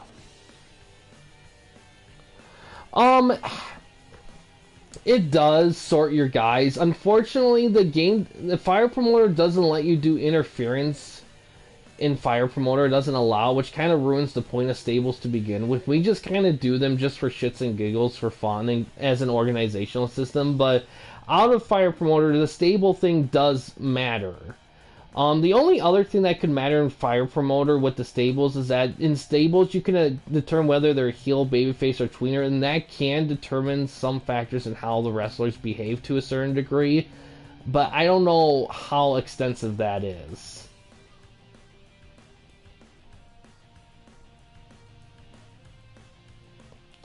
Yes, I did hear that. Alright, let's get this match going here. This is for a CEW title shot for in the future.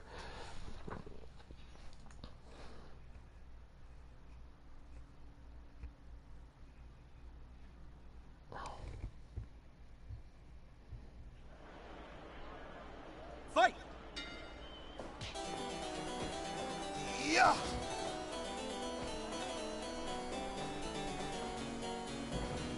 Yeah, but yeah, I love the Aki games. It's interesting. They're no like WrestleMania 2000 and especially No Mercy are actually really solid. Like could be very solid sandbox wrestling games.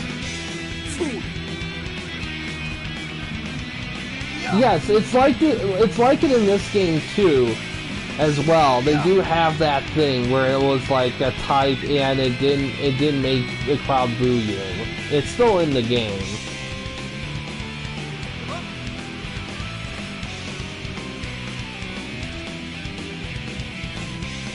Nice. That's gonna be fun to see D Slayer.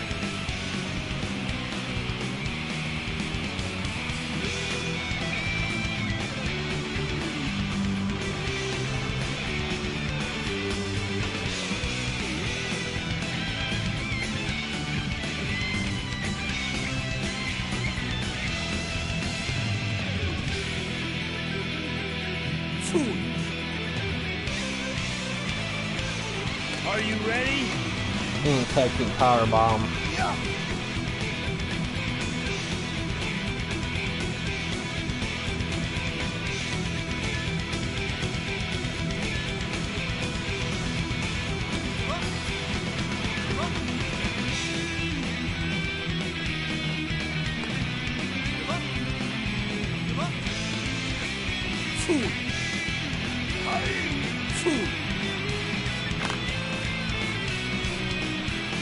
Are you ready?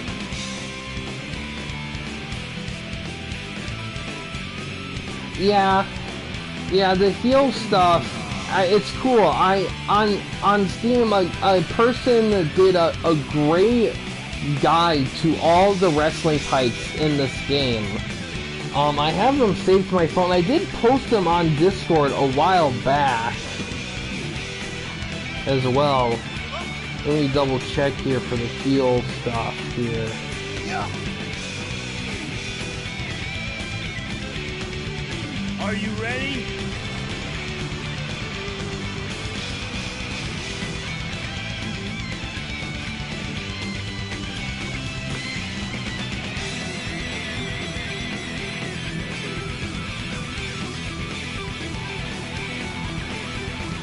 Yeah, pretty much in the guide somebody did is that, you know, the brawling moves, illegal moves, A rating and rough, B rating and materials, Are you ready? good with weapons.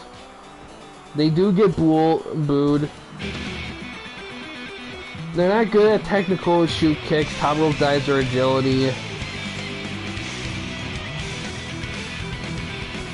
They do tire out quickly. Take more damage from miss dives. Yeah. So yeah, it does. There are differences to it, but in this game, at least with the system I use for wrestlers, it doesn't affect them like too much. Like, it's not OP, if that makes any sense. It's only notable enough to give the wrestler's character, but not to the extent where it feels like it gives anyone an advantage, a severe advantage or disadvantage. Finish.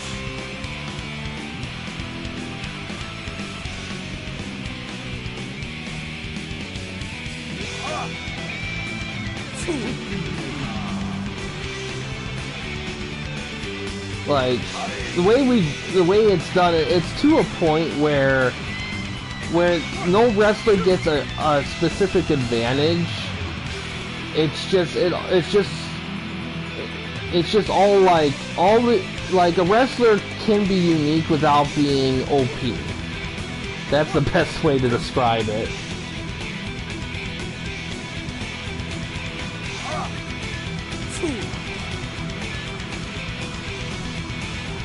No, it's Are you ready?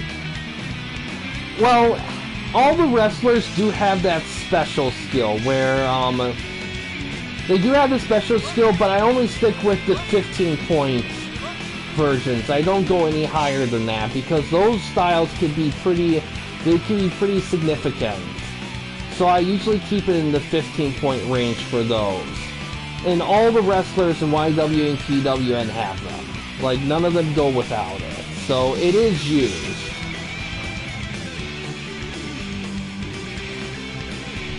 And it's definitely one of those things that I could really go in a lot more detail during a Create a Wrestler session, because it'll be all there to kind of show and explain. Yeah, it would be. Like, there's not a lot of long champ reigns. I think the longest I've seen in both these is like 4 or 5. And that's fine. It doesn't have to be super long, because we only do these so often that even if they held the belt for like 4 to 5 times, that could be like a long time in the way we pace these things. So it doesn't have to be forever, because at some point it does get a little tedious to have someone hold on the belt for a gajillion years. Oh, look at that! Iron Sheik types out to Rock shit shooter, and The Rock wins a title shot. Bring it.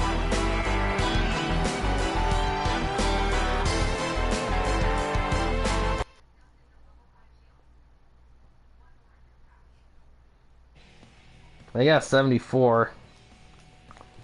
Well, it looks like DPS is going to get a 2-point bonus tonight, because he had the highest rated match at 89. Yeah.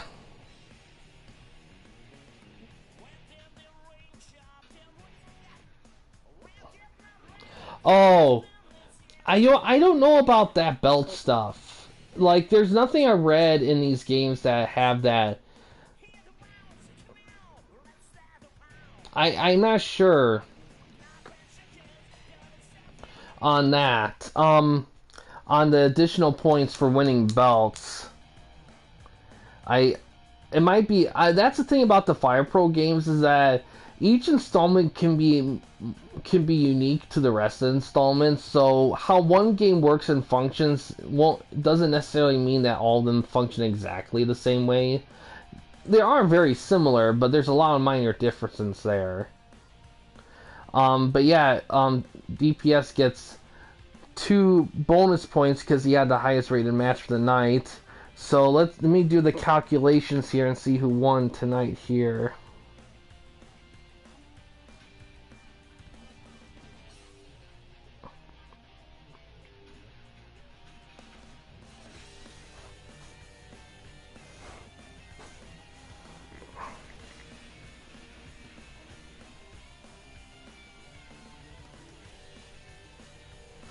Oof. Oh, wow. Unfortunately, B-Sarah got 72. So, yeah, DPS wins tonight with 77. Star Fox got second place.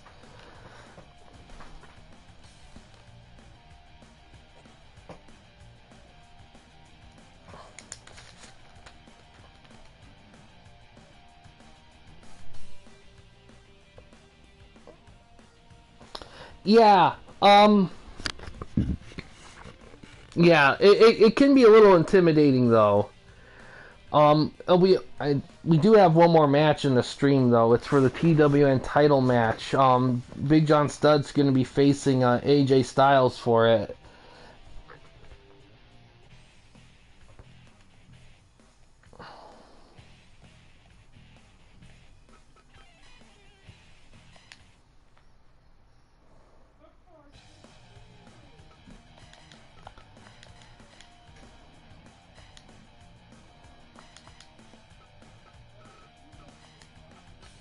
Yeah, that's fine. And we'll do... No, you're good, Gray Man. You're good, because this game... It's good to discuss like that, this kind of stuff, because this game has a lot of small little things. And anyone who gets into this game, this will be a good chance for them to kind of hear that stuff if they watch the stream or whatnot.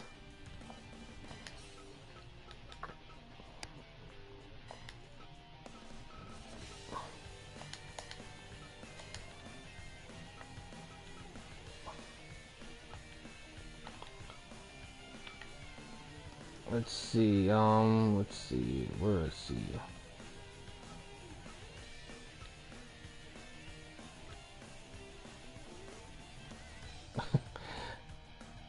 Alright, Big John Studd here, let's see. He did hold on, he did had the TWN belt for a brief spell, but he lost it pretty quickly, so he's looking to regain it here against Styles here. See how Styles holds up here.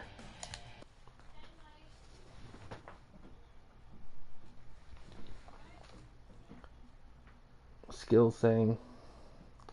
Yeah, Gray Man, I might have that.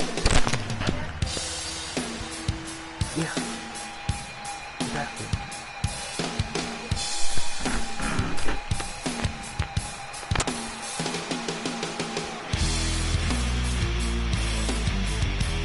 Yeah, he was definitely his big thing was he had kind of a rivalry with Andre the Giant. The big thing with those two was the body slam challenge. Yeah, stuff kind of got overshadowed a lot now that I think about it. A lot of it I think had to do with the fact that it was just such a stacked card that WWF had. He probably would more of a main eventer if he was on another promotion. But yeah, when I can, for the campy, it has been posted on the RSG Discord, but I don't think it's been posted on the campy Discord. I will post a move not a move guide, but like a wrestler type guide that I found on Steam that is very helpful. I'll post it there so that way anyone who gets curious on like how the depthness of it goes to like creating a wrestler in this game, it'll be there for that.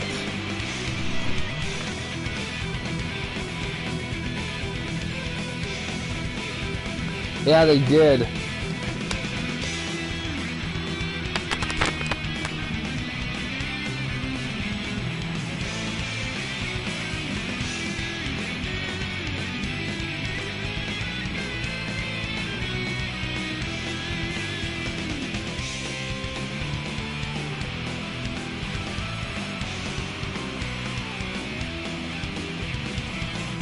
Big boot there.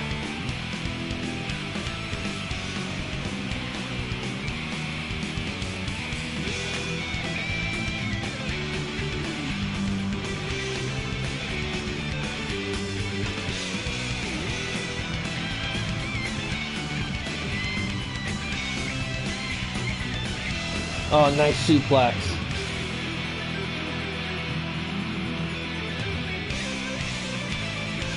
Backdrop.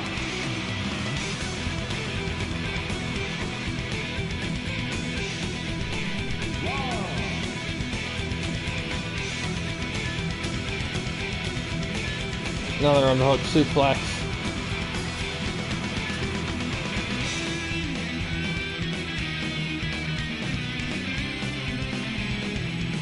Oh, half crusher here.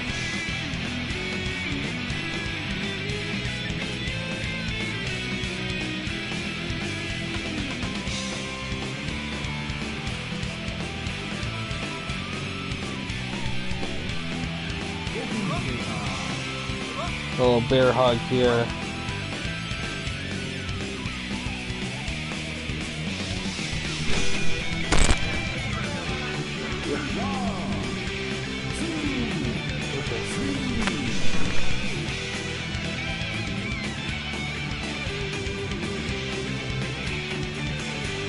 Yeah, brainbuster. Half Boston Crab there.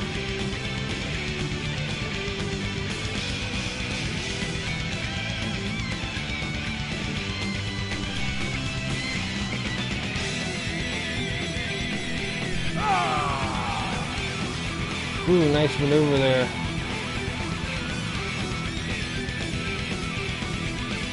Yeah, definitely. Like King Kong Bundy, yeah, definitely 70s. I think maybe in character, because I don't remember, because I don't remember hearing about King Kong Bundy until he was in the WWF during the 80s.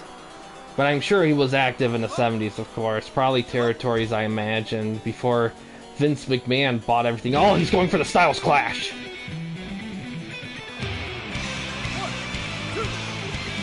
Almost had it with, got two out of that. Ooh, drop kick in the corner.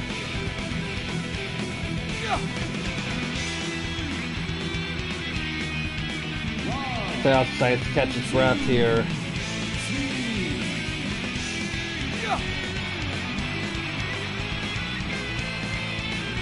Next, another drop kick in the corner here.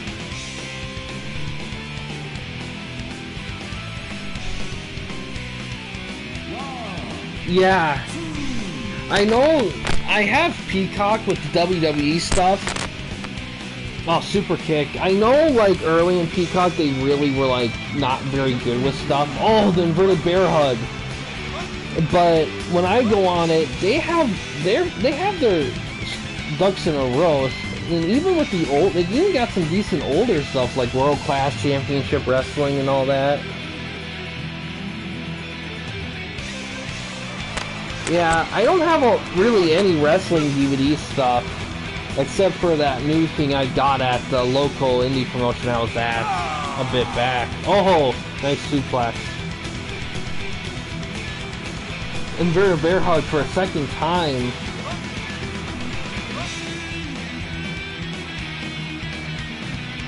Another super kick.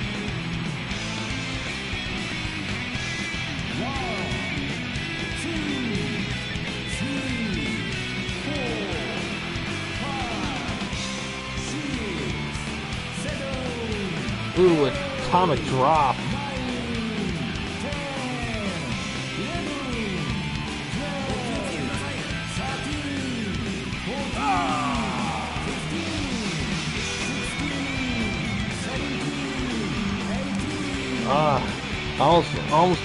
Almost count out finish right there. Oh, inverted bear hug for the third time. Kenny Holt. Oh, he taps. Stud reclaims the belt. Beast Slayer gets 4 points here.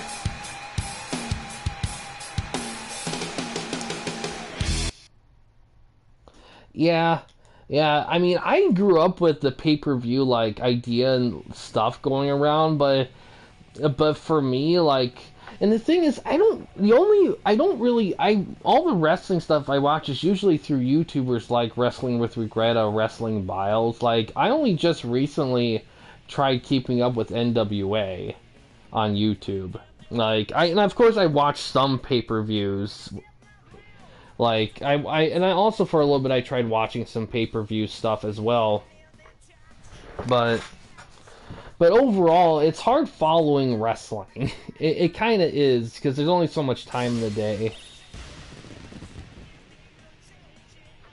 Yeah, and I don't follow, I only loosely follow WWE through like their weekly top 10 stuff that they have for their shows, just to kind of keep my knowledge fresh.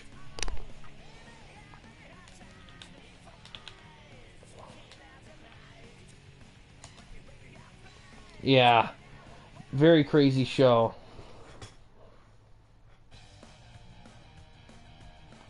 Yeah, 90s are interesting for sure.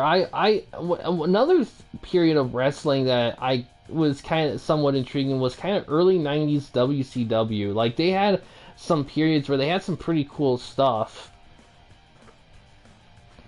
But yeah, DPS won the show tonight. He got first. Even though Beast Slayer finished last, he did come away with a TWN belt and 4 points. So that's going to help him in the point store there. Star Fox going away with 3.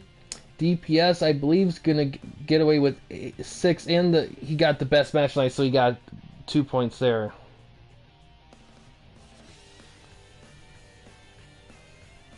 Ooh. Big John Studd attacked. Yeah, Major League Wrestling. I want to start watching them too. I heard I like them too. Oh man, big attack there. It's gonna be interesting. Maybe we'll see a title match between those two at some point. We'll have to see. I know. Also, I should check what who's the XAW champion. Eli was curious on that.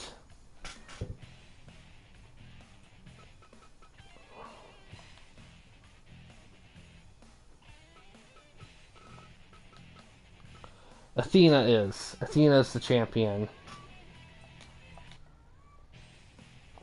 Yeah, I like that they do it in off season. I think it's important to do that because it gets you a chance for wrestlers to rest up, and it gets you a chance to like maybe ditch some storylines that aren't quite working and give it a break to start things fresh.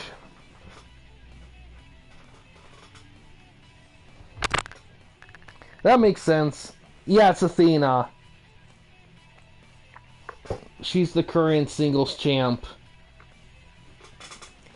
But yeah, that's gonna about do it here. I do plan on streaming tomorrow, the West event. And then Wednesday I'm gonna do a Create a Wrestler live stream for a Gray Man Sky here. Yeah, I believe it was supposed to be like their Royal Rumble-esque kind of thing. But yeah, and do that on Wednesday. And then I had the Beast Slayer's pay-per-view. I believe it's going to be happening, Friday. So Thursday I might take a little break from Fire Pro. I'm not quite sure. It depends. I do have something unique I might do for streaming that day. So we'll just have to say. Was their champ for a bit. Kind of like, nice. I really want to check out Major League. Nice. I'm looking forward to see what Blue Mary brings, Eli.